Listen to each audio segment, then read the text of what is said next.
Қайырлы күн баршаңызға, менің арнама қош келіпсіздер. Бүгін сіздерге өте дәмді сүзбелі печеньенің рецептін ұсынамын.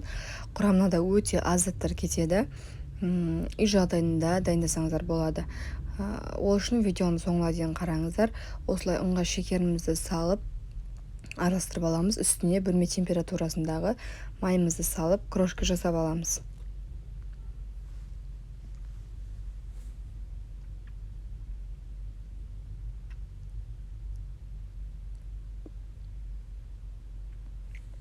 Ендігі кезекте үстіне сүзбемізбен бір дана жұмыртқамызды салып жұмсақ қамыр илеп аламыз.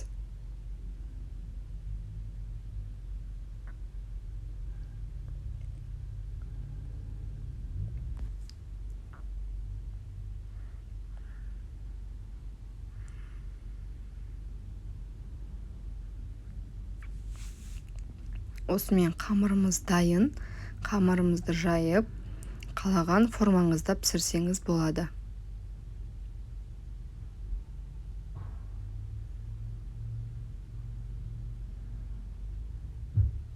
Осылай домалақ етіп бөліктерге бөліп аламыз.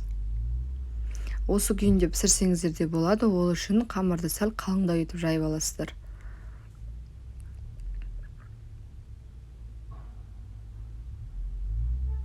Міне осылай видеода көрсетілгендей противенге пергаментімізді қойып, печеньелерімізді жайғастырып қойып аламыз.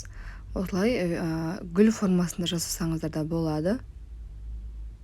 Мен жартысын осылай, жартысын балықтың формасымен кесіп пісірген болатынмын. Ол видеода көрсетілмей қалыпты. Осылай жасап балапандарыңызды қуантсаңыздар болады.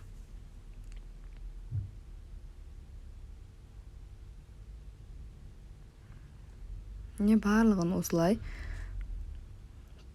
қағазымызға жайғастырып аламыз.